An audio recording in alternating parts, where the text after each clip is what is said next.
Everybody, I'd like to call to order today's Cumberland County's Commissioners Finance Meeting, Wednesday, May 25th, 2016. And ask if there's any public comment. Hearing none, we'll get into step 3, which is approval of the minutes for May 18th. And we would need a motion, please. I'll move for approval. Is there a second? Second. All in favor of the motion, say aye. Aye. Motion carries. Thank you.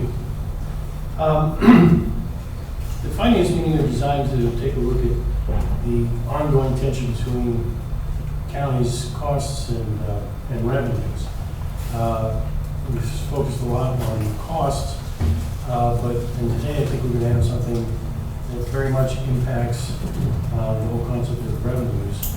From aspect of the presence of the U.S. Military in our county in its various forms, as a force for economic development, employment, economic growth, tourism, and many other things. So with that note, in a brief introduction, I'll turn it over to All right. Jonathan. Good afternoon.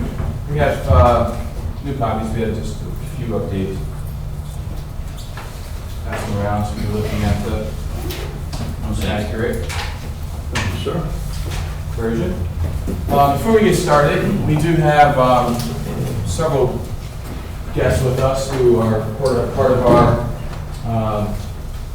local defense group advisory. So I would like to introduce each of them that are here as volunteers. So I'll start right here to my right. And Phyllis Campbell, I'm representing the Defense Logistics Agency.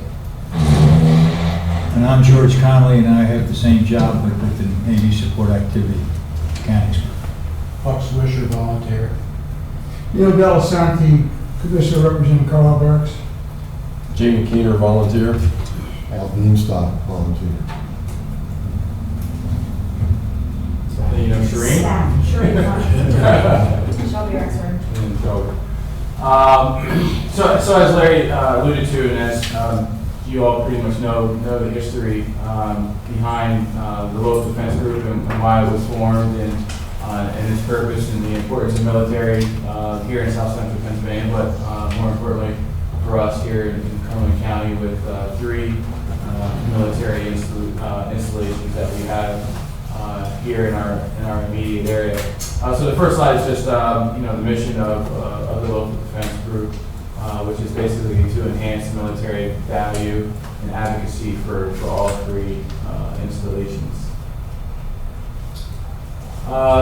Next slide just puts up front what our objectives are as a local defense group, which are to protect and expand the military value, capacity, and capability of the missions conducted at each of the 3 installations. And then also efforts to reduce the cost of operating the missions at each installation. Recently, we've taken trips to DC. First trip was a trip to the Pentagon, and then also to DLA headquarters. And I think we heard very loud and clear that that second bullet point is very important, and that's to look for efforts to reduce the cost of operating the installations. And I think the message we received back was, as a community, we need to be focused on and prioritize the things that we can do to keep those costs as low as possible. I think it makes us more attractive, and then also there's some cost savings with taxpayer dollars. So, next slide, opportunities. So we think that the first thing that we need to do at this point is to develop a Cumberland County military value strategic plan. And so we just were awarded funds from the state to be able to complete this plan. And so we plan on executing, I think we have executed that agreement to engage Michael Baker to perform that scope of work for us. Within the scope of work, focusing on the military value, that's something that's very important. What is our competitive set? So looking at other military communities, what are they doing and how do we stack up against them? Strategies to enhance our military value, assessing our infrastructure, which is another big piece. You see a lot of the installations are going more towards public-private partnerships, so looking for those opportunities. And then also compatible land uses in and around the fence. So those are the areas that we're going to focus on in that plan. In addition, Quick question. Sure. Who's Michael Baker and how much you saw? they are a more of an international engineering firm, and so they have different divisions within their what they do. They focus a lot on transportation, but they also have a group that has done a lot of military work as well. The reason why we selected that group, and I think we received quotes from several different groups, was more or less they've done a lot of work here within the region, so they really understood our region, they understood the value of the military, and a lot of it comes down to infrastructure and compatible land uses, and they really understood that in the marketplace. So this is more or less open competition? Yes. For multiple? Multiple bidders, we got them, we received them, pretty much the group here vetted them out, we selected with Michael Baker. What you need to understand also though is, they work for a lot of other installations. They're working for other groups throughout the country, so it's almost like we're using the quote, smart guys to get information on us, and they got information on other installations, so it's a, Part of their qualification? not as clean as it would like to be, but no. Duly noted. Next opportunity, we think there's a lot of different community military partnerships that are already happening, whether it's with the local municipality, whether it's the sharing of police, fire, within the school systems. There's a lot of partnerships there for military families and kids. And one of the other kind of new ventures that, specifically the Army, I can speak to that a little bit more just through our conversations, looking at, public-private partnerships. Right now, they're subleasing all of their new residential development to a private developer that's building within the installation. And so that's really the move of the military moving forward, is how do we reduce costs, and one of their objectives is to really look at public-private partnerships. And lastly, their local, county, state, and federal community advocacy of our military installations. So we really see our group as being that voice for all things military as it relates to our installations, and making sure that the general public understands the value of those installations here within the community, but I think also more importantly that we're communicating the value of our community back to the military. So what's our strategy? Very simple, to identify and communicate community value to our military installations, retain and enhance military and community partnerships at our 3 military installations, and Al will speak to a little bit about that with how Hampton Township works very closely with NSA Mechanicsburg. Be a catalyst for economic development and public-private partnerships, and support and advocate for military minor construction and construction projects that enhance the military installations' future viability. And that's something that's extremely important as tax dollars continue to tighten up and competition continues to increase. The competitive nature of getting new construction projects done at these installations is very, very tough. They have to work through their individual structures, whether it be the Army, the Navy, DLA, to get them on the list. But from our perspective, once these projects are on the list, as a community, it's very important that then we're talking to our federal delegation about them, making sure they're aware of them, and really trying to push those projects forward. So there's a huge gap in the role that we need to play in that space. Strategic fit, one of the things that we do within CADIC is to make sure that all of our activity fits into the county's comprehensive plan and the CADIC strategic plan. So this slide just kind of shows from a focus area perspective, it falls under business retention, identify industry clusters, military, and then a strategy 3, military support and retention within our strategic plan. Assumptions, and so these assumptions were based on access capacity, reduction of military workforce, 2019 Brown, and cost savings. So first, taking a look at rack and access capacity assumptions. From what we're hearing right now, there's slated to be a 2019 rack. There's still talk on whether or not that will happen, whether it get pushed back, but from all the intel that we get, that's kind of the targeted date. Just in the last couple of weeks, there was a report that the Department of Defense put out for infrastructure capacity analysis report, and the report was telling. So this is kind of a quick snapshot of that. You'll see that 22% access installation capacity, and that's across all units, whether it's the Army, the Navy, the Air Force, or DLA. And then down below, you'll see the breakdown of access under each branch. So you'll see Army at 33%, Navy at 7%, Air Force at 32%, and DLA at 12%. And then within there, I thought it would be good to just notate how that relates back to us. So the Army, I think one of the numbers that was really telling that we want to keep an eye on is that schools within the Army reflect about 44% access capacity. So for us, that includes the Army War College. So you'll see that there's a lot of excess capacity within the Army, within the schools. There's been a real push to look to consolidate that. And so I think that's probably by far our greatest threat as a community. Perhaps opportunity too. But then perhaps opportunity. And I think that's where we have to really position ourselves with that military value analysis to be able to leverage that in the very near future. What I think the board's got to understand on that one is that the main competitor for the Army War College to relocate someplace is Fort Leavenworth, Kansas. Fort Leavenworth, Kansas has excess real estate, buildings, infrastructure right now because the Army closed down a bunch of courses over the last several years with the drawdown. So their federal delegation is on board real quickly.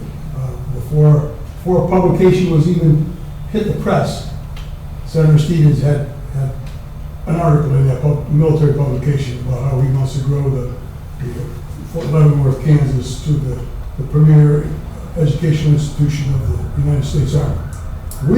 This place is in danger, and it's in danger for that reason, plus it's in danger because the building over there that houses the classroom, the class building, Rudolph, is outdated. It's a 60s vintage building. It's had some infrastructure problems with fires because of overloads of electronic stuff. The new building that they want to build, the plan is in, the request has been put in. It's a mega billion budget. I think it's $80 million. So now you look at that and you say $80 million here, or we got infrastructure out of Fort Leavenworth. So we got a battle on our hands for it. And if you look at the impact of the Army War College here, those are high-level salaries, high level, 6 figures plus. So we got a battle on our hands. Just need to understand. Good point. Next one down is the Navy. You'll see that notated there that the Navy logistics installations within the Navy reflect about 9% access capacity. Through the report and with speaking with several people down around the Beltway, they felt that we were fairly safe from that perspective with that access capacity. But we always got to make sure that we're paying attention to that. And then within DLA, you'll see that they're with the distribution centers, that's about 14% access capacity. There are some new missions or workloads that may be coming to DLA here. So Phil, I don't know if you want to speak to any of them. Well, they're constantly looking for new missions, which is going to shorten the days. But one of the things that the military has done, when they purchase a weapon, they also purchase all of the component parts.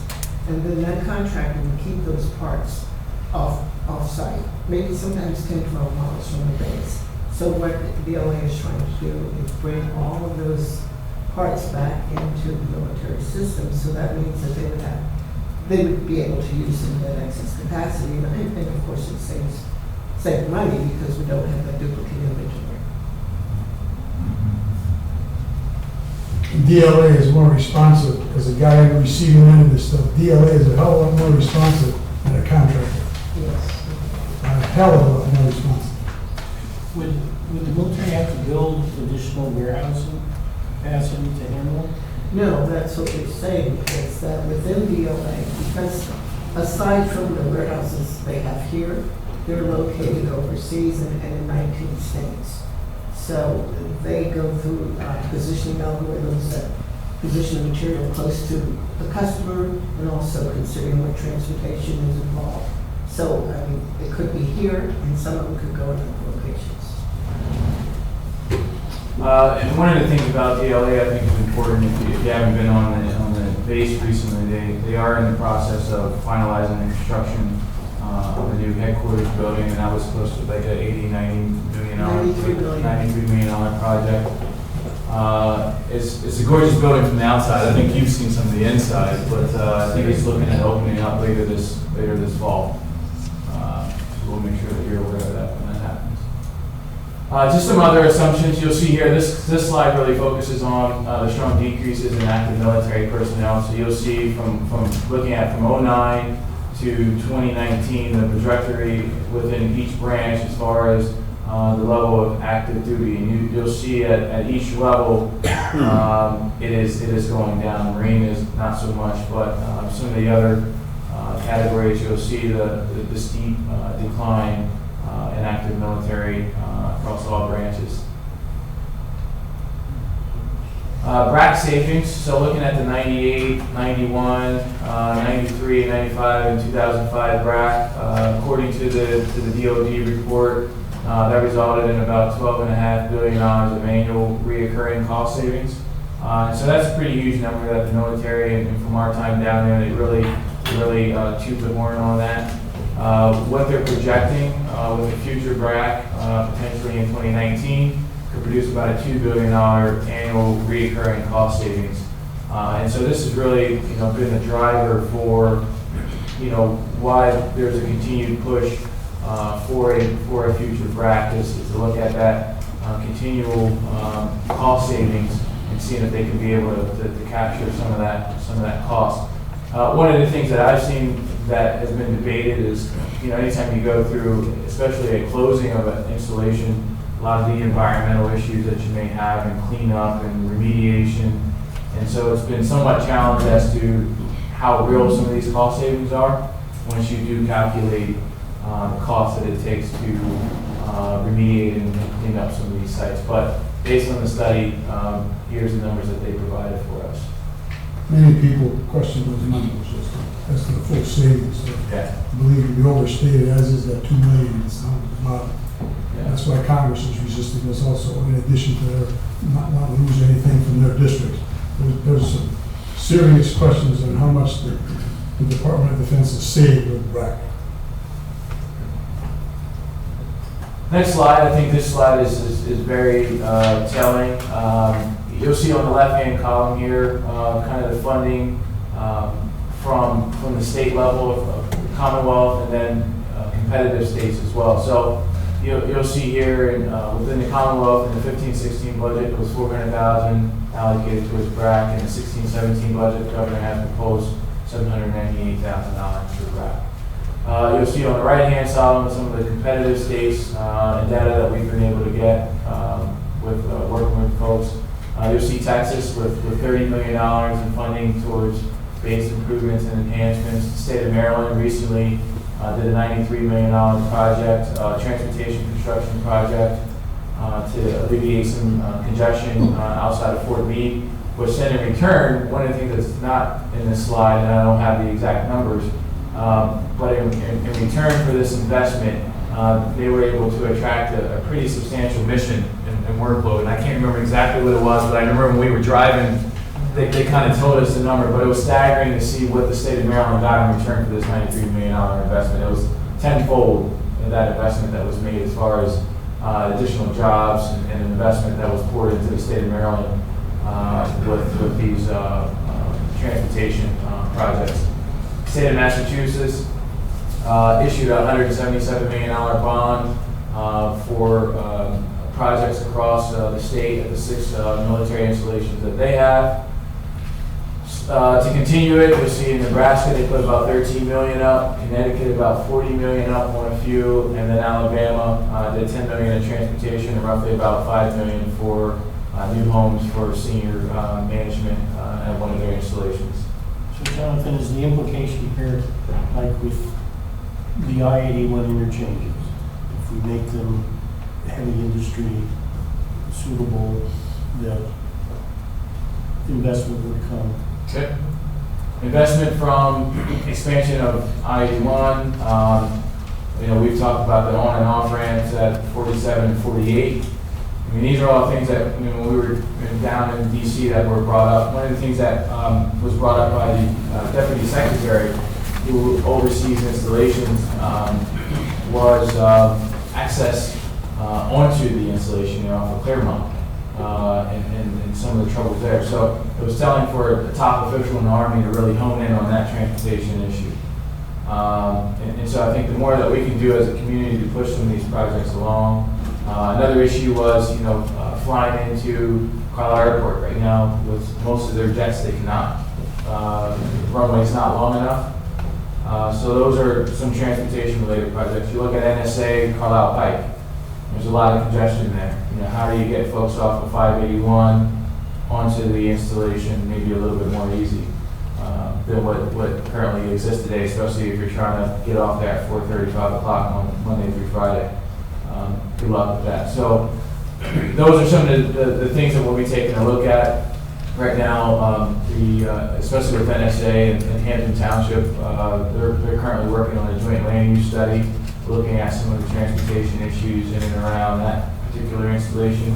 And so hopefully through that process, we'll identify some transportation projects that maybe could be looked at for future enhancement of that installation. But it appears to me from these slides that we have a number of states who are in competition with us that have been very proactive in terms of funding infrastructure improvements to facilitate, the retention, not just the retention, but the enhancement of their military facilities. So what are our state lawmakers doing on this? Anything? Say that again. What's our state doing? Yeah, what's our state? Not very much. You look at the numbers. Yeah. Our state is focused on what I consider to be minor issues that get a lot of press. That's social issues and things that are near-term electable issues. And they don't have the vision to look out at, of these, just the 3 installations here in Cumberland County that we're talking about, you're looking at about 7,700 jobs. 7,700 employees. Pretty good, you look at the numbers, pretty good salaries there. They go away, what happens to that? What's the rippling effect to other things in the communities because those folks aren't there anymore, aren't spending their money at Bobby Ray Hall and the Giant Food Center and all those kinds of things? Then what does that do? Create more needs of people coming in and saying, I need, and then you fill in the blanks. Food stamps, welfare, medical, all that kind of stuff.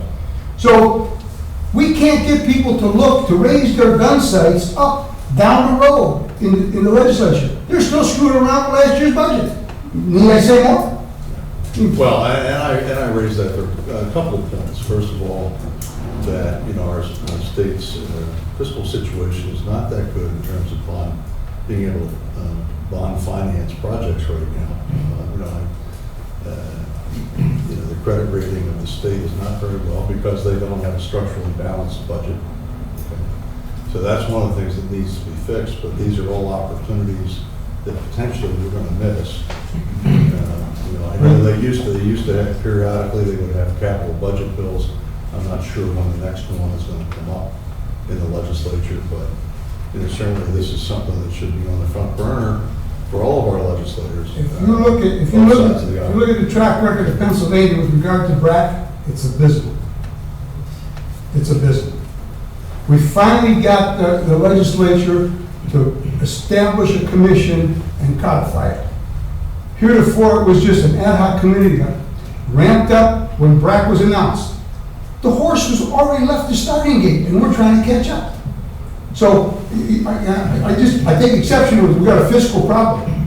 Maybe Pennsylvania's had a fiscal problem for 20 years now, 30 years, back to the 80s. But it keeps kicking the can down the road, and when one guy leaves, he kind of goes, not on my watch.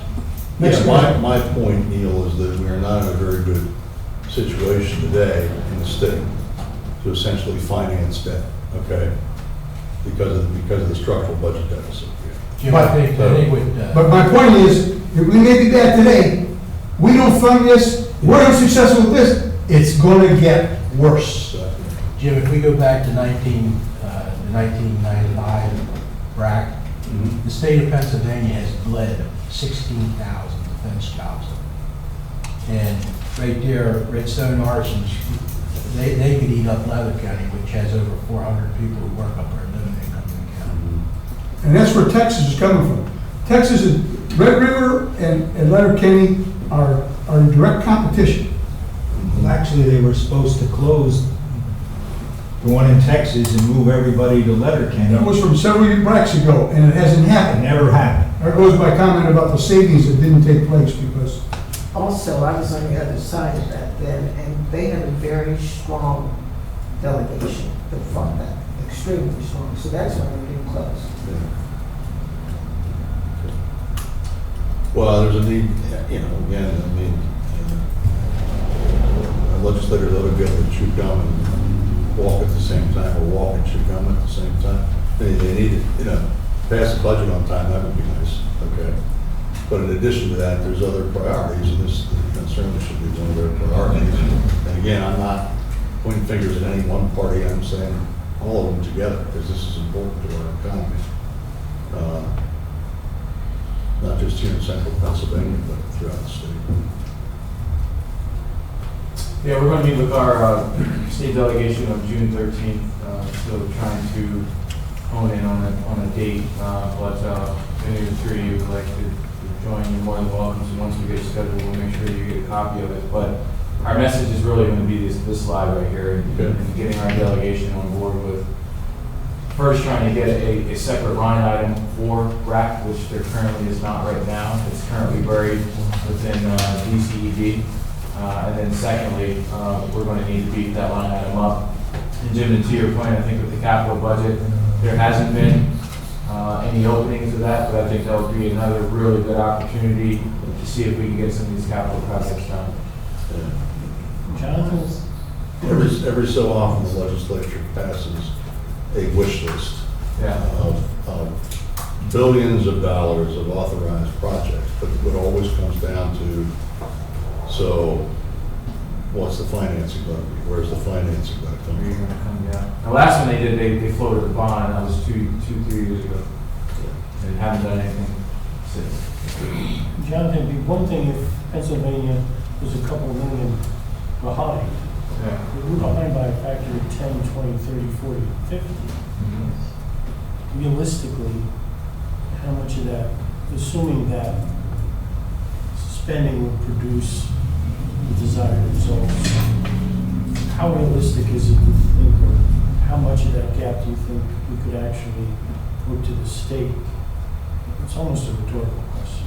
Well, I mean, To try and make up. you look at PennDOT and you look at their priority projects throughout our region, there hasn't been a focus on priority projects in and around the military installations.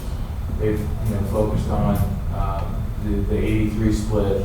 They're now working on an 83 up and around the Union Deposit exit in Dauphin County.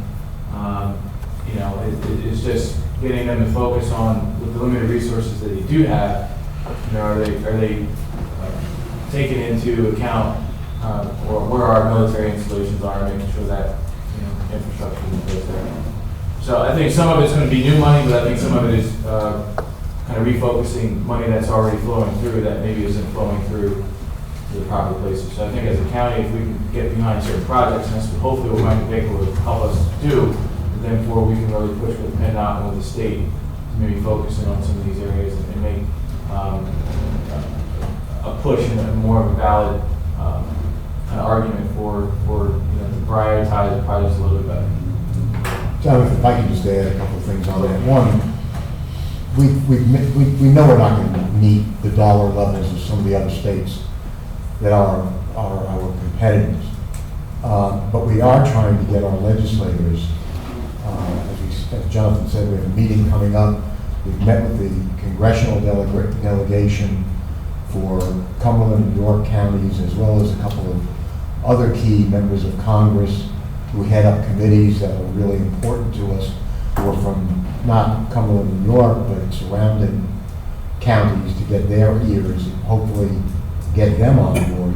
But the real key element for us, knowing that we're going to be outspent 10 to 1 or whatever it may be, is getting the message across, not how devastating it would be to our local communities, because every place that has a military installation has that problem. Our key is getting the message across about what central Pennsylvania provides toward the military operations and effort. Everything from the infrastructure that we have, transportation hub, air, sea, or not sea, air, rail, and certainly truck transportation. Rail transportation is the reason that the Navy base is located where it is. It was back 60 years ago. The relatively low cost of labor, the Navy base has probably 4 or 5 times as many civilian employees than it does military. So the education of the workforce and the relatively low cost vis-a-vis those near large cities is a really important factor that it's up to us to get across to the powers that be in Yeah, Washington. don't forget how part of that equation in terms of, what makes Cumberland County a great location is quality schools, a plethora of, recreational attractions, 3 state parks. We have a quality of life here, so for those who are, working either as civilian employees or military installations, that's should be a huge selling point. It is one. I didn't go through the whole thing. Yeah, no, I know. I just added that. All right, so next slide, recommendations. So what to do, right now, the way that we've been able to fund our operations is kind of twofold. To a certain extent, KDIC has underwritten some of the staff hours and small miscellaneous kind of things that we need to do to keep things going. And the lion's share has come from state funds. And so moving forward, to really maximize efforts here, what we're proposing is that the state funds really be focused on economic development projects, military construction projects, and any future studies that we may feel may be necessary to move things forward. We calculated out just based on how we track things at KDIC as far as staff time and how it's being spent, that we've been spending over the last few years about $40,000 in staff hours, and about another $20,000 roughly in just other miscellaneous expenses, whether it's grant writing, project supplies, travel, lodging, conferences, all the things that we need to do as a community to kind of be in the game per se.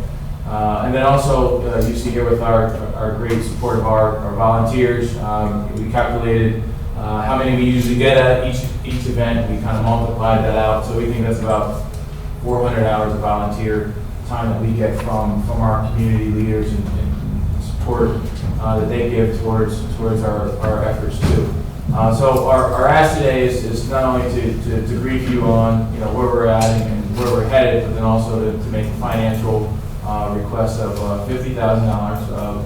Preferably, we would like some type of soft multi-year commitment if possible.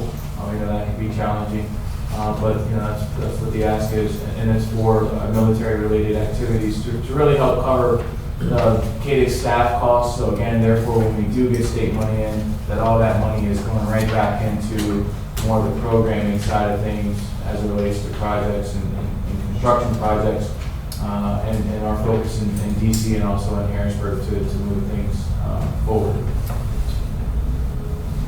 Next slide, economic impact. Briefly, I'm sorry, this slide is kind of small, so it may be hard to see up on the screen, but as to the group and what we've talked about as far as the impact of employees, and so this was the major change that we updated from the original slides you had to the one you had before you now and up on the screen. But you'll see NSA has total employees of about 4,200, total economic impact of $460 million, payroll about $330 million. So that goes to Neil's point. high-paying jobs that are here in the area. And, you'll also see the impact it has with local contracts and contractors as well, to the tune of $130 million. NSA is a very large facility, as you'll see, and is situated on 806 acres in, as Al always says, Hampton Township, not Mechanicsburg. And then you'll see there that the U.S. Army War College and Carlisle Barracks, 1,800 employees, total economic impact of $226 million, payroll of $160 million. So again, very high-paying jobs, and situated on about 500 acres there in Carlisle Borough and also North Middleton Township. And then last but not least, DLA Susquehanna, total employees by far. I guess that comes in second after NSA, but 2,200. Then you'll see there that they have about 1,900, almost close to 2,000 in Cumberland. And then they also have submissions over in Mechanicsburg at NSA, to about 244 employees for a total economic impact of $252 million. 227 million of that is in salaries, and then another 25 million roughly in local contracts. And then we notated on this particular slide that about 30% of the workforce in DLA is from Cumberland County by far. I think the breakdown on that is Dauphin County is about 39%, Cumberland's at about 30%, then York and Adams and Lancaster had a pretty substantial workforce coming from those areas as well. And it's DLA is the largest facility in terms of acreage with 832 acres at DLA. So that's the economic impact that we see at our three installations. So pretty substantial. As I think the message has been clear. If we lost any of these installations, or if all three went away for whatever reason, it would be a huge impact to our local economy here, workforce. And there would be a lot of people out of work. And so with that said, I'll wrap up. But again, I guess for future conversation at a future finance meeting or whenever the decision's made, our ask today is for the $50,000 to help support these efforts. And we would greatly appreciate any consideration to that. So with that said, I'll open that up to Question, on the War College, you may want to say, does that include the AHAC? Yes. Yeah. All one installation. Don't mix them up. Carlisle Barracks includes everything that's U.S. Army in the bursting radius of a 155 round hit on Claremont Road. Don't get hung up with the titles. I will say that DLA is higher than the number that says because they have a lot of tenants on the installation. So if you include all the tenants, it's about 4,000. We mentioned also that Jonathan alluded to this JLS, or Joint Land Use Study. We're in the process, the Department of Defense, as some of you know, came out with this JLS proposal. And it's, as its name implies, it has to do with the local communities and the military installations joining together where they can to improve the general area. Hampton is putting together a proposal right now in conjunction with the Navy that will deal with the roads and some other infrastructure in our area. And by the way, Jonathan was laughing before we always, fire was referred to as the Hampton base. I always tell Mayor Ritter that we're going to annex Mechanicsburg so we can get the post office and rename it. But we may need your help to do that. But there are a lot of things that we do, and I'm sure are done at the other installations as well, closely with the military. It was mentioned before, the emergency services, all of the EMS vehicles, any of the urgent calls to go to hospitals, Hampton provides that for the base. They don't have it. We have a joint MOU with the fire company on the base, and as a matter of fact, with actual fires, not other incidental kinds of things, they are very often the first to respond during the daytime hours when we have a volunteer force and they have people on the base. So we work very closely on things like that.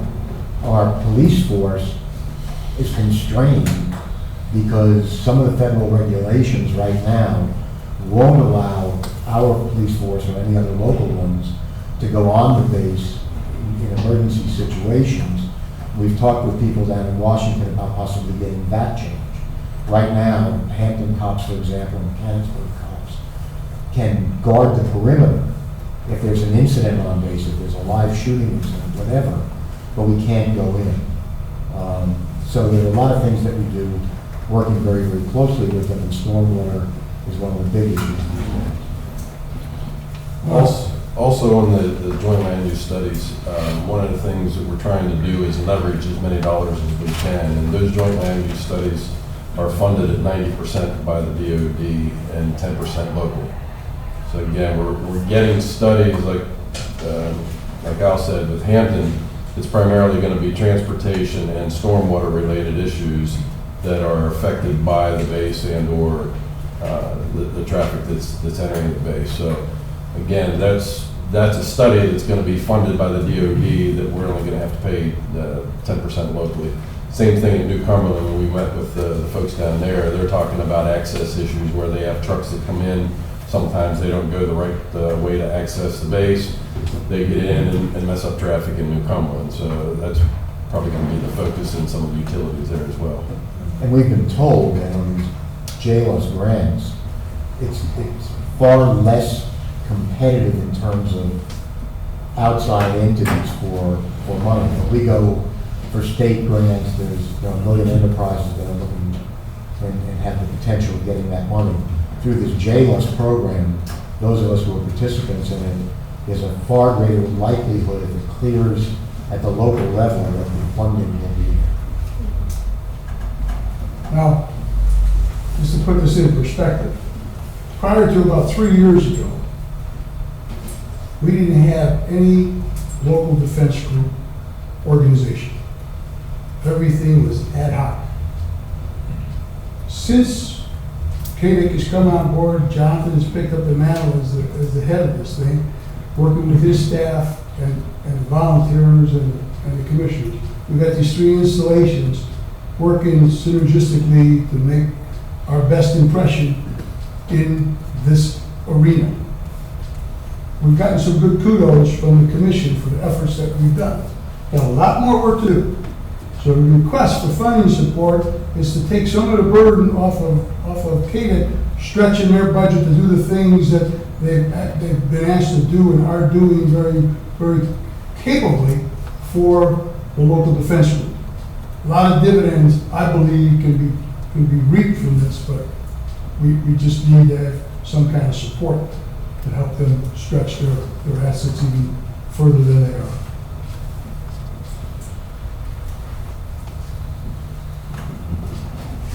I have a question for anybody in the group, and it may be a difficult one to answer. You know, we will have a change of personnel at the federal level, president and so forth. Do you see any change in administration as maybe pushing this BRAC further out? Not that that doesn't. Congress right now doesn't have a taste for it. But each day, the continuation of a push for it from the Department of Defense. Now, if there's relief from the Congress to the Department of Defense, they may back off of a push for a BRAC. I don't know. I mean, that's just wild thinking. But the point is, as long as there's a push for a BRAC and sequester and reduction in forces and reduction in budgets, the military is going to suck it up. They're going to start cinching up that belt. And when they do that, there's no rules that apply. One rule is that they can't reduce employment by more than 300 without notifying Congress. They can notify them after the fact. Too late then. So they can cut 50 here, 100 here, cut this mission, cut that mission, transfer this mission, transfer that mission. And then all of a sudden we wake up and we've died a death by 1,000 cuts and we didn't know it at the time. So, long answer to your question, but right now, a BRAC probably isn't going to happen. I don't know if that's gonna change with the administration. I don't know. And I don't think it's gonna change if the House and the Senate change either, because it all boils down to, if I'm a representative or senator, my backyard. But on the other hand, if they don't put money into DOD to keep things going, there's no other alternative than it seems to me. But on the other hand, I just read recently that Senator McCain is pushing to increase the DOD's budget and rebuild the forces, so who Well, knows? After 11 years of war, and we're still in it, there's got to be a massive rebuilding. You got equipment that's run down, you got people that are run down, you got facilities that are run down, and if we don't do it, the next time we need to call the people forward. We're going to lose a lot of people, just like we did in Korea in 1950. Going back to those 11 years that Neil's talking about, Leather County was just about on its last leg. And if it wouldn't have been for Iraq and Afghanistan, and 10th Mountain, all this stuff, not only did they build what they were already working on, but they were able to acquire contracts like Fort Bragg for all the portable generators and stuff like that. A lot of people up there stepped up, and it became one of the became the largest employer in Franklin County. Now, I don't know where it's standing now because of but they're no longer working 7 days a week, 24 hours a day in one of the areas. I mean, the troop reduction, there's supposed to be, 40,000 more Army going by the end of the year? I think that's about. Yeah, look at these numbers, the decreases in active personnel, just, I'm not a military expert, guys, but it's like, it's hard to stomach, it really is. I mean, I don't know. My gut feeling is that if it's a slow nibble, the War College probably has a greater chance of leaving than if it is a true brack where everybody and their brother starts throwing notes and stuff around and people start making noise. Because the last time, we got some very intelligent professionals who are out here, and there's no way they want to be in Kansas.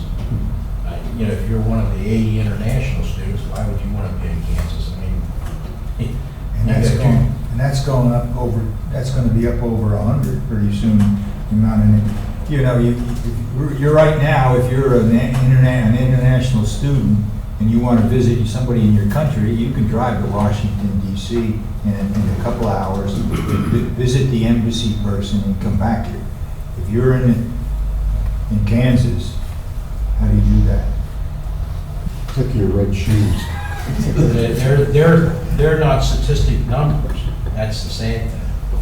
And what Neil's talking about is there's plenty of space, plenty of technology, and everything sitting right out there. So Buck, you think we get a better shake if there's a BRAC as opposed to Department of Defense? Well, remember the last bracket? My opinion is yes, because there's rules that got to be played by. And we can provide There's input. rules, and we got a say in it. If the installation hits the BRAC list, then there are certain things that happen. One is, the military's got to give us information. And then the wheels start turning from that standpoint and go on. But if we don't have a BRAC, there's really no rules to play by. And what happens is those numbers that you see from Alabama and stuff like that, they go from 10 million to 15 million. And that 5 million probably is going somewhere to entice somebody to take a look there. I think, we're all aware, we met with Congressman Perry not too long ago, and he more or less indicated that you can expect anything to happen in this presidential election year on this, but No. it'll be interesting though to see whether or not Congress actually, The problem is, the politician is only interested in what happens up to the election, and then if he gets elected, what he wants to stay in. And right now, if we don't do something now and soon, like you see these other states doing, if there is a BRAC in in 2019, we'll be so far behind the power curve, we'll never catch up. And that's what happened in Philadelphia in '95, and they closed the shipyard, and 7,500 jobs in this city of Philadelphia went away. The other states understand that. They don't go away. They continue to work this kind of stuff with their federal delegation when there's no break in the intervening years. They stay in tune. I'll tell you a story. One of the former senior military guys on the commission was a 2-star general in the Pentagon going down to Fort Rucker, Alabama to take command of the Army's Aviation Center. He got a call from the senior senator in Alabama. So I want to have breakfast with him. So you're on the list to take command of Fort Rucker. So he has breakfast with him. Sets it up. He had breakfast not only with the senior senator, but the entire federal delegation from the state of Alabama, and said, "You tell us what you need." Now that doesn't happen in the great Commonwealth of Pennsylvania. We can't get the governor to pick up the phone and say, "Commander so-and-so, welcome to Pennsylvania. You just took command of the Navy shipyard at Mechanicsburg." We don't get that. Can't get that motivation and the importance of it. But then as soon as something comes up and says, we're going to cut something, everybody's feathers start flapping. You know, witness AHAC when the Pentagon, somebody leaked the paper out of there, a study that TRADOC was doing to move, and everybody got on board. And what happened? We spoke with 16 different voices. Nobody knew what the hell they were talking about. That's the purpose of what we're trying to do with the commission and what we're trying to do with these local defense groups. And everybody's good intentions is kind of like the intentions of the road to hell. So I apologize. I get upset about this stuff and I get emotional about it because people don't want to move until the enemy is at the wire. Too late, guys. He's infiltrated. He's going to kill your butt.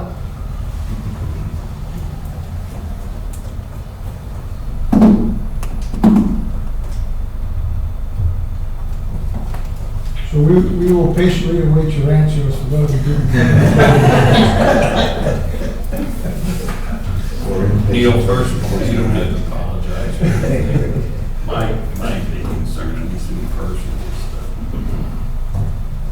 the lack of the state funding. And like you said, we're already behind the eight ball. In some of these places, the employees they're permanent employees. We're all volunteers. And we give them our time freely, but it's hard to compete when you've got a full-time staff working these efforts every day. I tell people all the time, a lot of people think the state government is the #1 employer in Cumberland County. It's not. The federal government is the #1 employer in Cumberland County. Absolutely. And, and I say it because of all of the military facilities we have, and then we have the contracts for the local businesses. It also is a big part of the economy. So it's not just 10,000 direct jobs. It's I don't know how many spin-off thousands of jobs on top of that. So One of them, as you guys talk to, like the state senators and the state reps also, because, Jonathan's trying to break that nut. The Hercules machine that pulled Hussein's statue down was built in York, Pennsylvania. There's a shrine to it. There's all kinds of little defense, building this, building that, all over here. The trucking industry, the way I understand, 80% of the trucks are by mom and pop small outfits.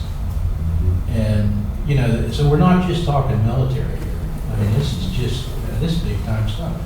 One of the greatest stories I ever heard was from Bill Goodling. Back when Harley Davis was taken over by, with AMF, and then they bought it, the employees basically bought it. They were running 2 lines, and they were really suffering financially. Bill Goodling found out they were going to put a nuclear line in Georgia. He got that nuclear line into York, Pennsylvania. So they were running 2 lines of motorcycles, 1 line of nuclear. And that's one of the reasons why Harley Davis is one of Bill's, the contributors to Bill's teachers scholarship for the 5 colleges in this area. And Abby, who works down in Hamilton, her father worked on that line.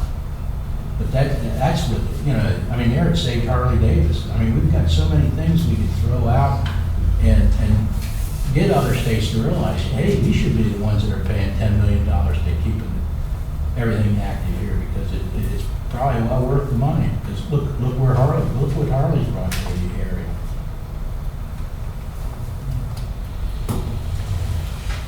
Just wanted to mention that we do have a regular regimen of meeting with our state legislators, and which refer to our meeting recently with General Perry as well. So we have been consistently for years now putting this issue in front of our folks. So they're very aware of it.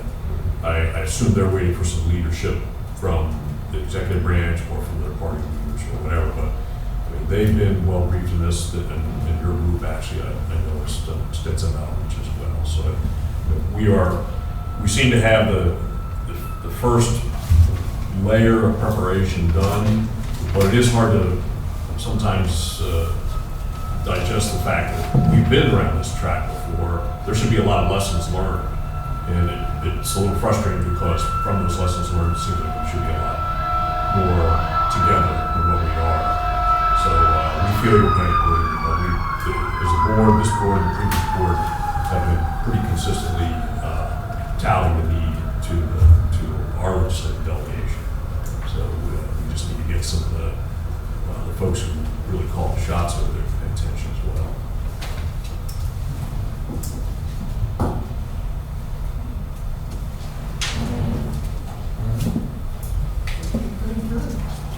All right, thank you very much. Thank you.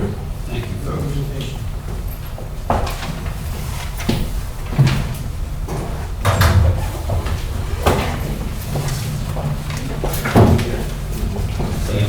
Thanks for coming in, good to see you.